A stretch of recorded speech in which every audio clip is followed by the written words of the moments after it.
Shalom, puji Tuhan Bapak Ibu, jemaat Tuhan yang dikasihi Tuhan. Kita masuk kembali dalam minggu kedua di bulan Oktober ini. Saya percaya ibadah kita walaupun masih tetap di rumah, tetap jangan mengurangi rasa sukacita kita dengan Tuhan. Biar kita menikmati, merasakan ibadah kita pagi hari ini lebih sungguh lagi dengan Tuhan. Saya percaya pujian kita pagi hari ini mau katakan buat Tuhan, melayani lebih sungguh. Biar kita lebih sungguh lagi mengasihi Tuhan, lebih sungguh lagi mengenal Tuhan, lebih dekat lagi dengan Tuhan. Agar apapun yang kita alami dalam setiap kehidupan kita percaya Tuhanlah yang memberikan kemampuan buat kehidupan kita. Sebelum kita memuji dan menyembah Tuhan, kita akan tunduk kepala dan berdoa terlebih dahulu kepada Tuhan. Bapa di surga, pagi hari ini kami mengucap syukur buat kasih setia Tuhan yang tak berkesudahan boleh terjadi di dalam kehidupan kami. Biar pagi hari ini hati kami dipenuhi dengan sukacita, dipenuhi dengan damai sejahtera, dipenuhi dengan kegirangan dari Tuhan. Agar kami terus mau memuji dan memuliakan Tuhan. Dalam situasi keadaan apapun kami tetap melihat bahwa Tuhan itu luar biasa dan ajaib buat kehidupan kami. Dalam nama Yesus, hati kami siap untuk memuji dan memuliakan Tuhan. Dalam nama Yesus kami berdoa dan mengucap syukur. Haleluya. Amin. Baik jemaat Tuhan, siap kita untuk menyembah dan memuji Tuhan pagi hari ini. Haleluya.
sebagai hati hamba. Agar kebenaran yang kita mau terima sungguh-sungguh menjadi kekuatan yang memampukan setiap kehidupan kita. Kita mau bilang dari refnya dulu, baru kita masuk buat menyembah Tuhan lebih dalam lagi.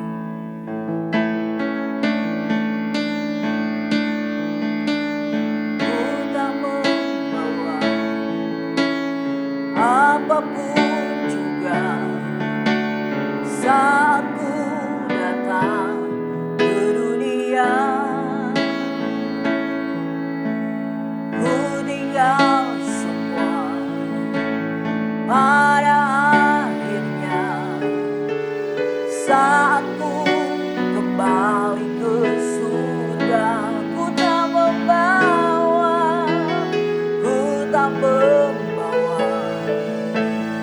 apapun juga saat ku datang ke dunia.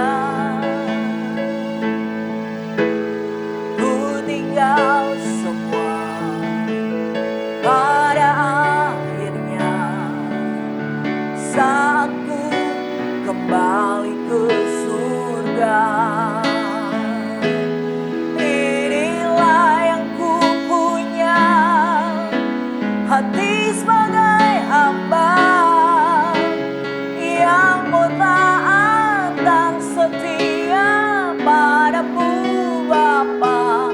Kemana akan ku bawa hati yang menyembah dalam roh dan kebenaran sampai selamanya. Katakan, inilah yang ku punya, hati sebagai hamba yang mau taat dan setia padamu Bapa.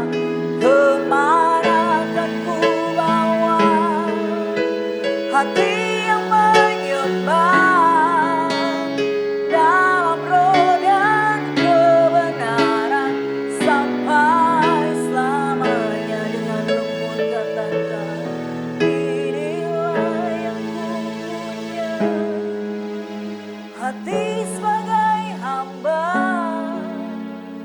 yang mau taat dan setia padamu Bapa.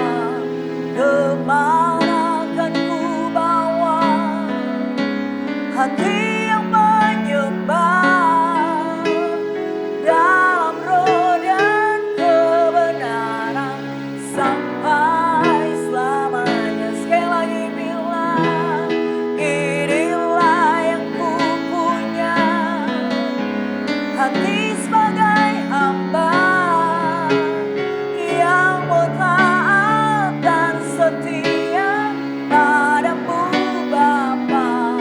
Kemana akan ku bawa hati yang menyembah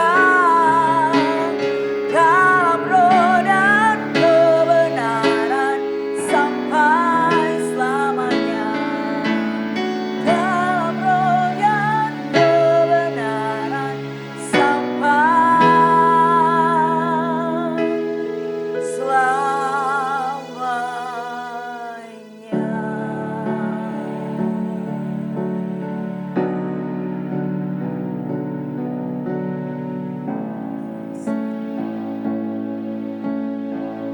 Terima kasih Bapa di surga.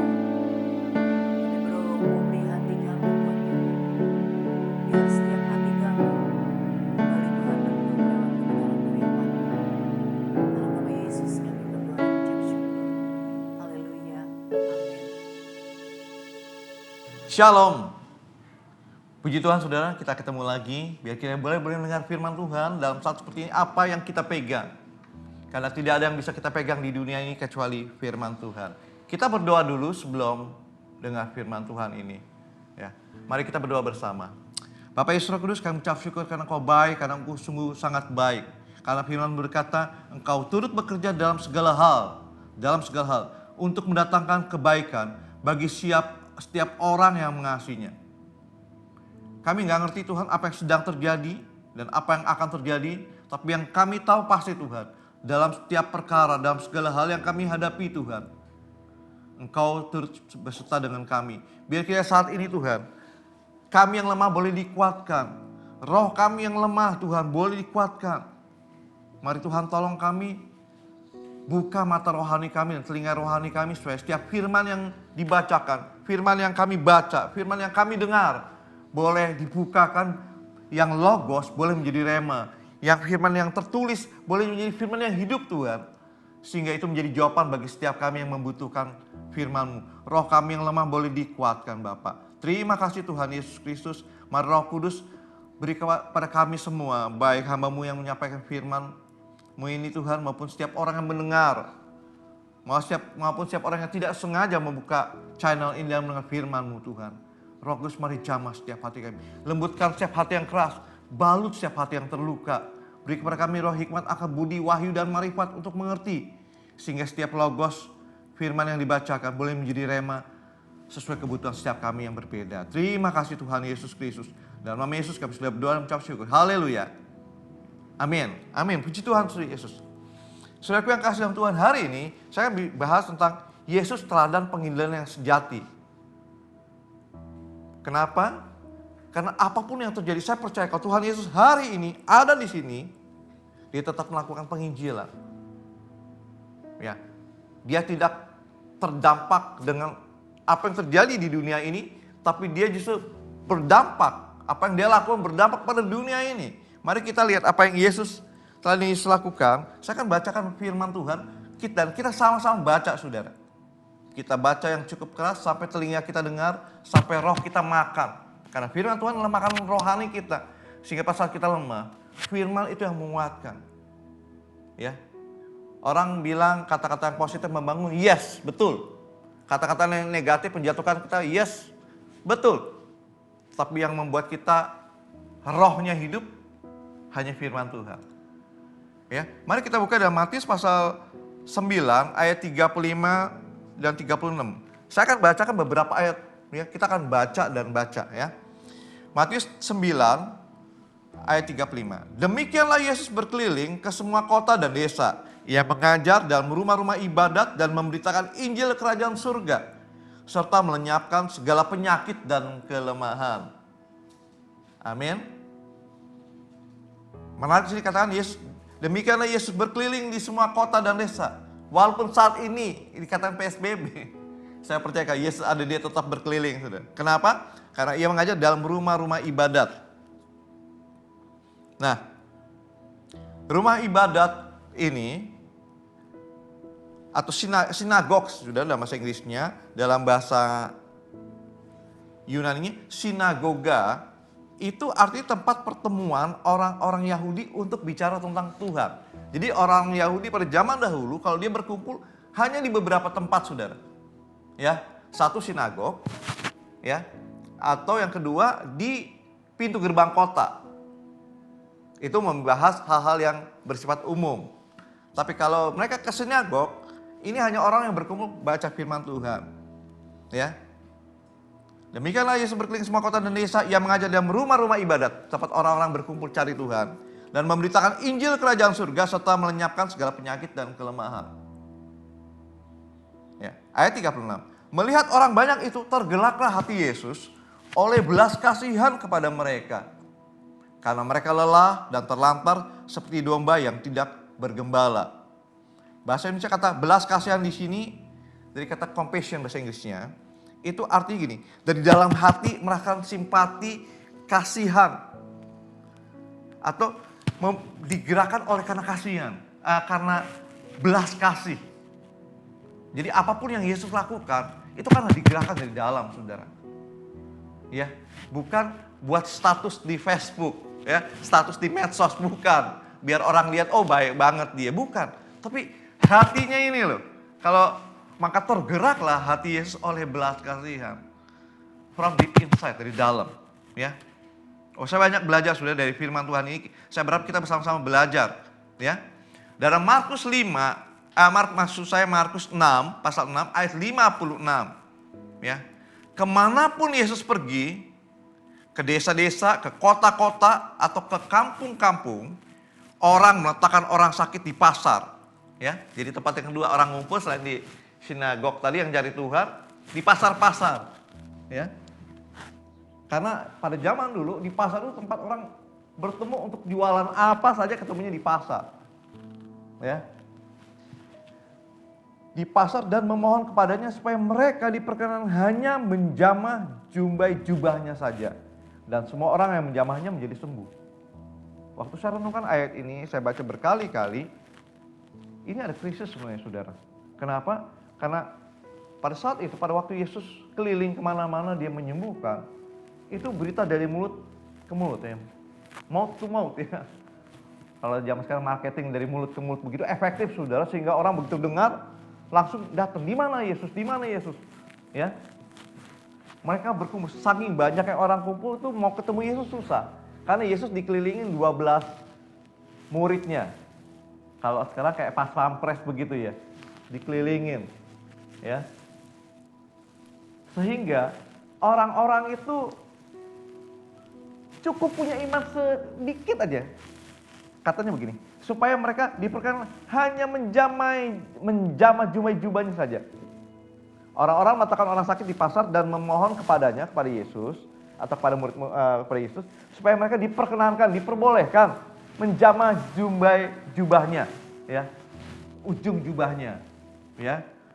Dulu kalau kita baca di Alkitab, Yesus pakai jubah yang satu potong ya, satu lembar ya, nggak ada jahitan. Kemudian kadang-kadang Yesus juga pakai talit ya. Pakai apa? Kayak semacam selendang gitu buat berdoa ya. Nah ujungnya itu loh saudara, asal aku pegang saja. Ini orang-orang mungkin karena mereka nggak punya uang, mereka nggak punya pengharapan pada tabi-tabi yang lain, sudah sakit bertahun-tahun nggak sembuh ya, kayak seperti wanita pendarahan 12 tahun. Ya orang-orang yang lumpuh yang di kolam Siloam tuh tunggu kolamnya bergerak, yang pertama masuk sembuh. Mereka ngarapin gak sembuh-sembuh. Ketemu Yesus jalan, mereka gak minta banyak deh, cuma asal jamah jubahnya. Tapi itu iman saudara. Tuhan memandang sebagai iman. Cukup asal kamu punya iman sebesar biji sesawi. Itu kecil sekali saudara, kira-kira sebesar biji cabai. Ya kalau bapak ibu makan cabai rawit tuh buka lihat biji, kira-kira itu aja, asal ku jamah saja, tapi dengan iman ya. Lihat apa yang di ayat terakhir, dan semua orang yang menjamahnya menjadi sembuh. Powerful sekali. Markus pasal 1 ayat 39. Markus 1 ayat 39. Lalu pergilah Yesus ke seluruh Galilea dan memberitakan Injil dalam rumah-rumah ibadah mereka dan mengusir setan-setan atau roh-roh jahat. Ya. Lanjut lagi ke Matius pasal 10, Matius pasal 10 ayat 1. Matius 10 ayat 1.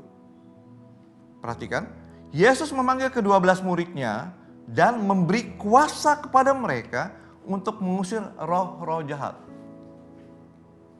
Ya.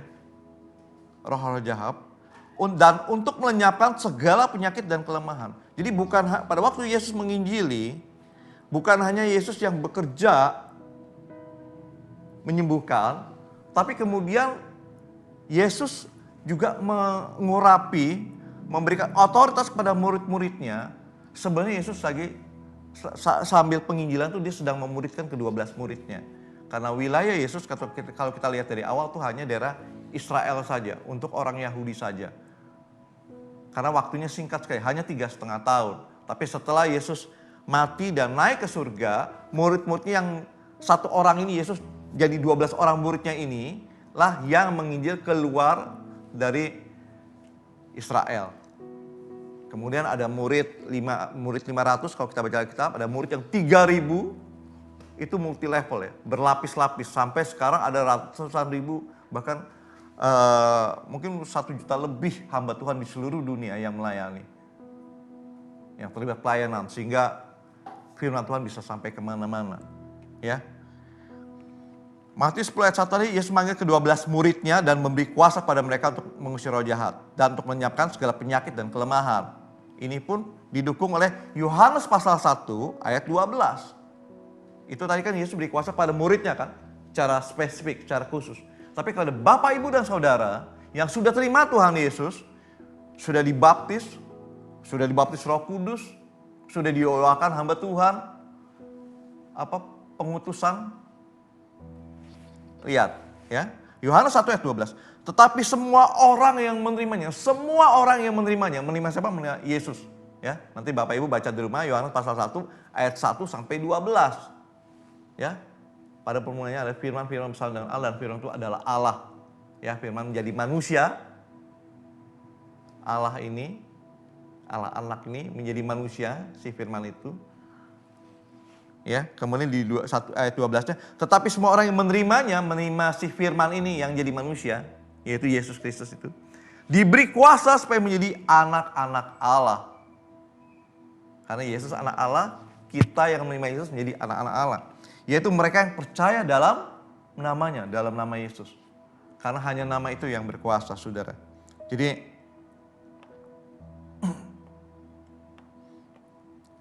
ya kita lihat, pada saat Yesus penginjilan itu pun, dia sambil memuridkan, dan pada saat dia memuridkan, dia melengkapi murid-muridnya untuk melakukan tepat seperti apa yang Yesus lakukan, yaitu menginjili.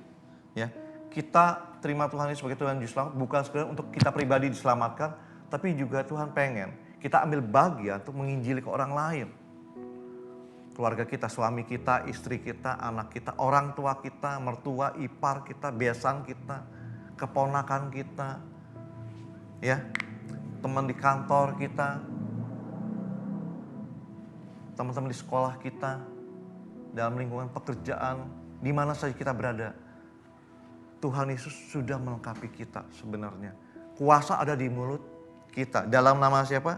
Dalam namanya. Yaitu mereka yang percaya dalam namanya, nama Yesus. Ya. Lanjut. Dalam Markus pasal 6 ayat 7 sampai 8 tentang penginjilan Tuhan Yesus. Yesus memanggil ke-12 murid itu dan mengutus mereka berdua-dua. Ya, sparring partner. Ia memberikan mereka kuasa atas roh-roh jahat. Jadi ayatnya dari kitab Injil yang berbeda tapi isinya sama. Ini untuk konfirmasi, untuk menegaskan. Ya, kita terima Tuhan Yesus, kita terima kuasa atas namanya. Ya, dan kita juga dia pengen utus kita. Ya. Ayat 8. Dan Yesus berpesan kepada mereka, murid-muridnya, supaya jangan membawa apa-apa dalam perjalanan mereka, kecuali tongkat. Roti pun jangan. Bekal pun, maksud buat makan pagi, siang, malam, buat makan seminggu, buat makan sebulan. Jangan. Uang dalam ikat pinggang pun jangan. Ya, kalau kita baca dengan cara pikir kita ini ayat wow gitu kan. Gak masuk di akal. Tapi justru itu Tuhan kepengen setiap orang yang percaya kepadanya, dengar panggilannya, jauh dalam hatinya ada api yang menggebu-gebu untuk melayani Tuhan. Ya, dengan hati datang ke Tuhan, minta pengurapannya kalau belum pernah diurapin, minta impartasinya dari pemimpin saudara untuk dapat impartasi itu. Ya, kuasa itu. Percaya kalau Tuhan ngomong begini, sebenarnya bukan buat ngejahatin kita. Tapi dia kepengen pada saat kita yang melayani Tuhan, layani dengan iman. Seperti orang-orang Israel yang hopeless, udah gak ada harapan. Di kolam Siloam sudah bertahun-tahun lumpuh, gak sembuh. Kenapa? Karena pada saat itu kolam bergoncang, dia kalah sama orang sakit lain yang kakinya masih sehat, bisa lari. Ya, sakitnya bagian, tapi orang yang lumpuh kan gak bisa lari, cuma pakai tangan. Ya, orang perempuan yang sudah 12 tahun pendarahan, kemanapun hartanya udah habis, Alkitab kata gak sembuh-sembuh. Tapi di dalam sisa-sisa iman yang sedikit aja asal kamu punya, percaya, Tuhan yang bekerja. Nah, dikatakan di sini begini, dan Yesus berpesan pada muridnya jangan membawa apa-apa. Tujuannya adalah, tapi kan Tuhan Yesus sudah impartasi tadi itu dengan urapan, dengan kuasanya, dengan ortos dari Tuhan, seperti Tuhan Yesus melakukan begitu kan? Karena Tuhan yang akan bekerja nanti, mencukupi kebutuhan dia. Tuhan bisa pakai orang yang seiman atau tidak seiman, orang bahkan yang tidak kenal, untuk mencukupi kebutuhan hidup si orang-orang yang mau melayani Tuhan. Memang gak enak, karena harga dirimu tersinggung. Biasa kalau semua makan kita yang bayar kok, kita yang traktirin orang kok. Kalau bisa pergi kemana pakai kendaraan kita kok, pakai mobil bagus kita kok gitu kira-kira. Tapi pada saat kamu melayani Tuhan, jangan sampai kita mencuri kemuliaan Tuhan kalau kita punya apa-apa dalam tanda petik. Tapi Alkitab katakan di sini, jangan bawa apa-apa. Karena aku, walaupun tidak ditulis ayatnya, ya, karena aku akan mencukupi kebutuhanmu dengan caraku, dengan caranya Tuhan. Ya, seperti Nabi Elia, ya, di Sungai Kerit, makan dari janda miskin loh, saudara. Tuhan pakai janda miskin, memberi makan setiap hari supaya Elia bisa hidup. Dan itu bukan orang Israel, ya, tapi Tuhan bisa pakai siapa saja. Walaupun pada akhirnya Tuhan juga berkati sehingga perempuan itu dan anak tetap bisa hidup, saudara. Kenapa? Makanannya yang dia bilang, kami mau buat roti hari ini, kami makan dan kami mati. Karena itu roti terakhir. Tapi karena dia nurut apa yang hamba Tuhan ini katakan, Tuhan berkati sehingga tepung, gandum dan minyaknya gak habis-habis, saudara. Lagi itu musim kering sampai musim hujan. Bisa orang-orang bisa nanam gandum lagi, bisa hidup. Ini yang Tuhan maksud. Jangan bawa apa-apa karena Tuhan yang menyiapkan, ya. Luar biasa ya.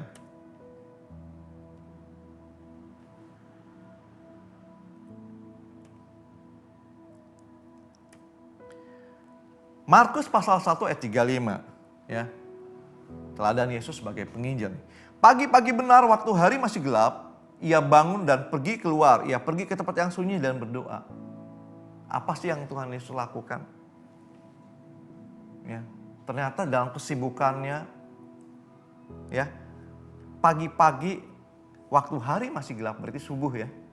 Yesus bangun dan pergi keluar, pergi ke tempat yang sunyi dan berdoa. Kita bersyukur kita ada rumah, gak perlu jauh-jauh ke bukit, saudara. Cukup di kamar kita sudah bisa berdoa. Kalau Yesus dia gak ada rumahnya. Ya, Yesus bilang burung punya sarang, binatang-binatang punya kandangnya, tapi anak manusia gak punya rumah, saudara. Ya, dia tidur di mana saja. Jadi ruang sunyinya harus tempat yang jauh, jangan dekat murid-muridnya supaya dia bisa konsentrasi. Karena dia ingin berhubungan dengan Bapaknya. Ya. Pagi-pagi benar, ya.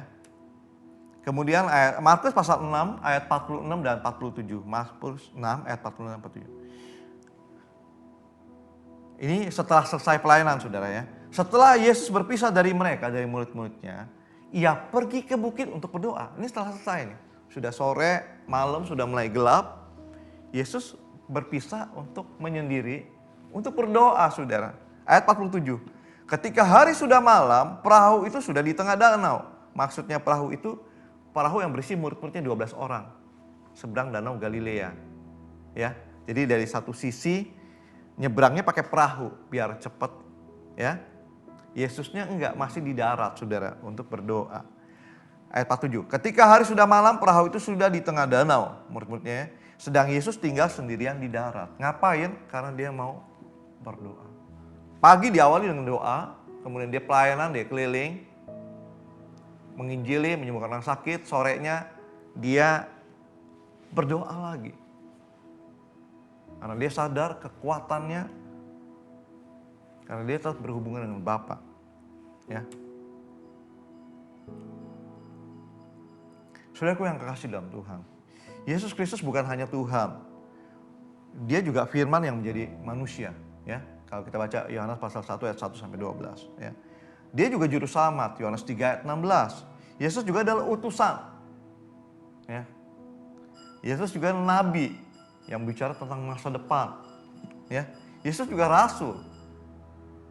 Yesus juga guru yang mengajar murid-muridnya.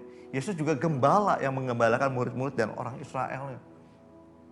Namun, Yesus juga ternyata adalah seorang penginjil, saudara.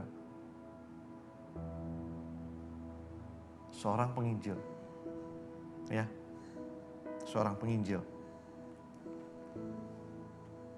Nah, Di mana saja lingkup kerja Yesus sebagai penginjil?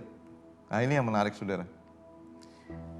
Dari desa, kampung, kota, seluruh danau Galilea sekelilingnya, sampai Yerusalem, Nazaret, Galilea, Yeriko, seluruh daerah Israel itu. Dan zaman itu 3,5 tahun itu dia setiap hari jalan loh, saudara. Nggak ada sepeda motor, nggak ada sepeda pun nggak ada, skateboard nggak ada, apalagi mobil. Jalan kaki kemana-mana. Tapi itu yang dia lakukan. Nah, apa yang kita bisa belajar dari teladan Yesus sebagai penginjil, saudara? Intinya begini, ada 3 hal ya. 1, ada sesuatu yang diprogram oleh Yesus. Dia harus menginjili ke seluruh Israel. Karena untuk step kedua, bangsa-bangsa ada murid-muridnya yang sambil dia menginjili, sambil dia muridkan. Nah, ada yang dia programkan. Sebenarnya yang dia lakukan adalah 3,5 tahun itu selain dia penginjilan, yang spesifik itu dia pemuritan, saudara. Muridin 12 muridnya. Karena kalau dia penginjilan itu kan dia ketemu orang berganti-ganti setiap hari. Di kota yang berbeda, orangnya berbeda. Tapi setiap hari dia ketemu orang yang sama, 12 orang itu muridnya. Sehingga muridnya tahu persis apa yang Yesus lakukan. Dari bangun tidur sampai tidur lagi malam. Nah, dampak kehidupannya inilah yang di copy paste ya oleh murid-muridnya ke bawah pada saat mereka penginjilan, saudara. Ya, mungkin buat pada saat Yesus penginjilan orang dengar bertobat sudah selesai. Tapi dampak bagi murid-murid yang 3,5 tahun hidup pagi siang malam, hidup begitu dia bergaul dengan dekat, bercakap-cakap, berkata-kata, bertukar pikiran, itu masuk, saudara. Ya, itu bagian dari program Yesus. Satu ada yang Tuhan Yesus program. Ya, jadi bukan hanya sekedar penginjilan. Kalau Bapak Ibu ada dalam pelayanan penginjilan, usahakan sambil memuridkan di setiap daerah di mana kamu menginjili, sambil muridkan. Bina satu leader, pemimpin di situ supaya pada waktu Bapak Ibu tidak di situ lagi, sudah ada pemimpin di situ yang cinta Tuhan, baca Alkitab setiap hari, yang selalu ngandalin Roh Kudus, yang selalu tanya Tuhan untuk melakukan segala sesuatu, yang minta persetujuan Tuhan, yang selalu minta pengurapan Tuhan, ya, bukan mengandalkan kepandaian, kekuatan, kekayaan sendiri. Ya. 1, intinya ada yang diprogramkan. 2, ada yang sementara dalam tugas tertentu. Ya. Yang 3, tidak membatasi diri dan mengkotak-kotakan. Ya. Walaupun Yesus punya target sebenarnya melayani orang-orang Yahudi saja, itu tugasnya Yesus. Tapi toh ada wanita yang bukan wanita Samaria, yang bukan orang Yahudi. Sebenarnya Samaria ini orang Israel juga, saudara. Jadi dari 12 suku Israel itu 2 ikut kerajaan Daud, yaitu Yehuda dan Benyamin. Yang kemudian Yehuda ini namanya jadi panggilan Yahudi, sejak Perjanjian Baru berubah jadi Yahudi. Ya, itu dari Yehuda, Benyamin. Dan 10 suku yang lain, selain tadi yang 2 suku ini dipegang oleh keturunan Raja Daud, yang 10 lagi pisah menjadi kerajaan Israel Utara. Samaria sebenarnya orang Israel juga, saudara.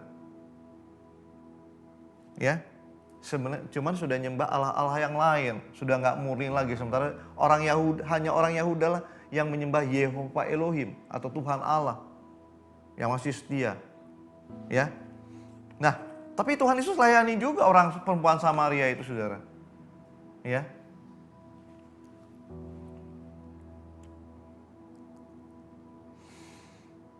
Apa yang Yesus kerjakan, saudara? 1, Yesus mengajar dengan didasari kasih dari hatinya. Kalau dia mengajar, dia mengasihi. Ya.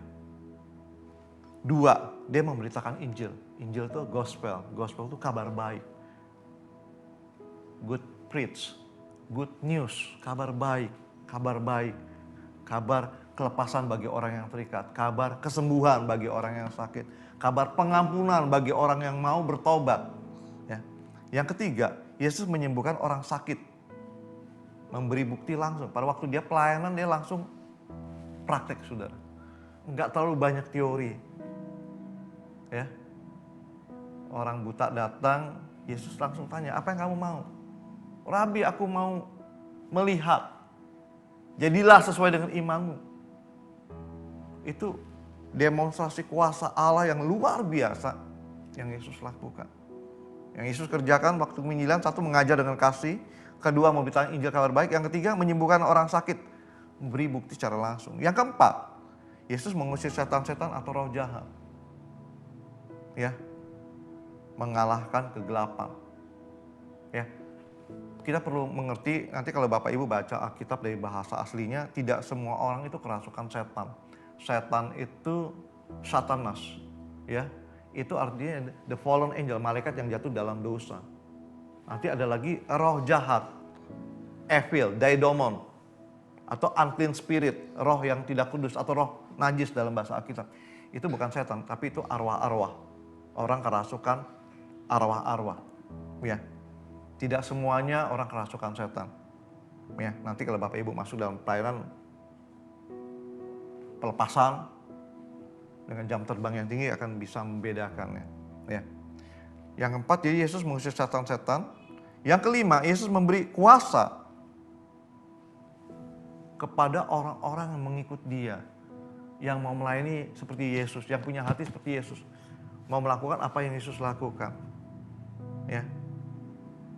Karena Yesus pelayanannya multi level, saudara. Jadi satu, Yesus memuridkan 12 melayani jadi 500 murid. 500 murid melayani ada 3.000 murid. Kemudian terus berlanjut ke seluruh dunia. Sampai ada banyak sekolah Alkitab di mana-mana, ada banyak gereja di mana-mana. Itu karena sistemnya berlevel, saudara. Waktu Yesus penginjilan, dia nggak hanya habis menginjili dia tinggal selesai, tapi dia bangun tadi pemimpin-pemimpin supaya bisa multi level, melipat gandakan. Dari Yesus satu datang melayani, satu orang bertobat, satu orang itu memenangkan 5 orang memenangkan misalnya 10 terus begitu. Ya. Yang keenam, Yesus mengutus mereka. Jadi pada waktu dia penginjilan itu dia tidak hanya mengajar, memberitakan kabar baik, menyembuhkan orang sakit, mengusir roh jahat, memberikan kuasa, tapi dia juga Yesus utus. Karena itu pergilah, jadikanlah semua bangsa muridku. Perhatikan, ya, bukan jadikanlah semua orang bangsa orang Kristen. Yesus nggak pernah ngomong seperti itu. Supaya setiap orang KTP-nya ditulis Kristen. Bukan itu tujuannya. Jadikanlah semua murid Yesus, sama seperti 12 murid ini. Apa yang maksud murid? Orang yang ngerti kehidupan Yesus, tahu hatinya Yesus, dan mau melakukan apa yang Yesus lakukan. Jadi yang keenam, diutus. Ini yang Yesus lakukan. Nah, terus mungkin ada yang tanya, lalu jam kerjanya gimana kalau jadi seperti Yesus?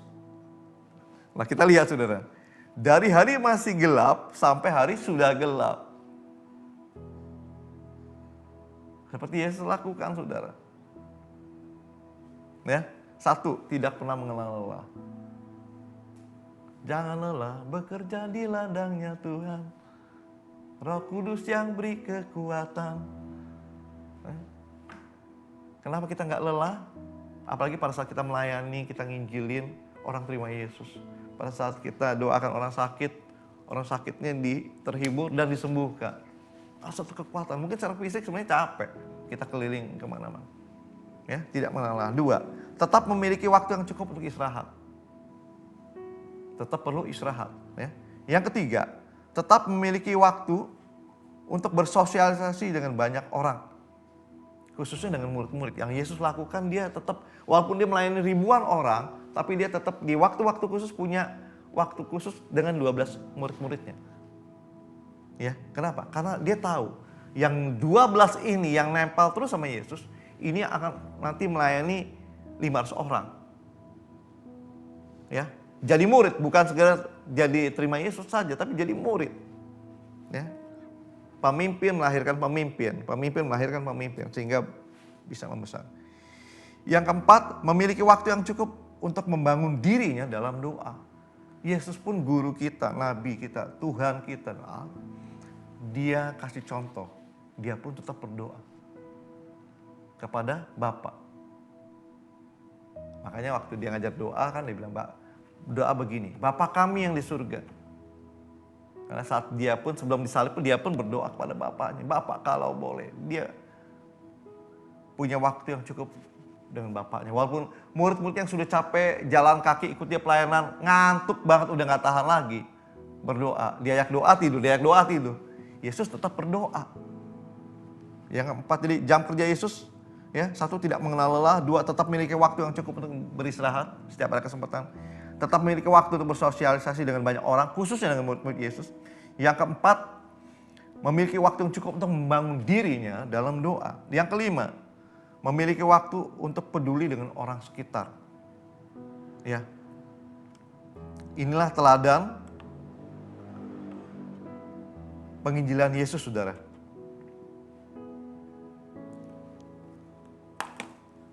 Saudaraku yang kasih dalam Tuhan, kita mau berdoa. Mungkin di antara kita ada yang pernah Tuhan bicara langsung, pernah memanggil, mengetuk hati kita dulu pada saat kita muda. Pada waktu-waktu tertentu, untuk melayani seperti Yesus. Tuhan taruh benih-benih beban itu dalam hatimu, kerinduan itu. Mari, mungkin kita terlalu sibuk dengan pekerjaan kita, dengan usaha kita. Kita datang lagi minta Tuhan. Mari kita minta agar mimpi Bapak menjadi mimpi kita. Agar visinya kembali diberikan kepada kita, diingatkan kembali. Kita minta hati yang baru seperti saat kita pertama kali bertobat terima Yesus. Waktu cinta mula-mula itu. Karena itu kasih yang paling kuat. Cinta mula-mula. Seperti pertama kali kita terima Yesus. Mari kita berdoa, saudara. Bapak Yesus Kristus, kami ucap syukur buat firman hari ini. Teladan Yesus sebagai penginjil yang sejati. Bagaimana Tuhan, Engkau juga Allah, Engkau juga guru, Nabi kami Tuhan. Engkau juga gembala kami, tapi Engkau juga penginjil Tuhan. Yang melayani orang dari sebelum hari terang sampai sesudah gelap. Di seluruh pelosok Israel, Engkau jalan kaki bisa murid-murid melayani. Dengan ada bawa makanan atau tidak bawa makanan. Dengan apapun kondisinya Tuhan, Engkau tetap melayani. Dan dengan kasih yang paling dalam Tuhan, Engkau dengan tulus melayani. Dengan hati yang penuh belas kasihan, Engkau melayani. Sehingga setiap orang bertemu dengan Engkau boleh merasakan kasih ilahi, kasih agape, kasih dari Allah. Bapak terima kasih buat firman hari ini. Biar kiranya setiap firman yang sudah kami dengar yang logos ini boleh menjadi rema, menjawab kebutuhan setiap kami pribadi yang berbeda. Hanya di dalam nama Tuhan Yesus Kristus. Terima kasih Tuhan Yesus Kristus. Sudah kasih yang dalam Tuhan, kita juga mau doa berkat. Mari kita angkat kedua tangan kita dan hati kita. Kiranya Tuhan menyertai Engkau dengan wajahnya. Kiranya Tuhan memberkati keluar masukmu. Kiranya Tuhan memberkati pekerjaan dan usahamu. Kiranya Tuhan memberkati studi dan kuliahmu. Kiranya Tuhan memberkati buah kandunganmu. Kiranya Tuhan memberkati apapun juga yang kau kerjakan dengan kedua tanganmu untuk kemuliaan namanya. Biar kiranya berkat dan damai sejahtera dan sukacita dan persekutuan dengan Allah Roh Kudus menyertai kamu sekalian yang mulai hari ini sampai Maranatha, Tuhan Yesus datang yang kedua kalinya. Yang percaya bersama saya katakan amin. Amin.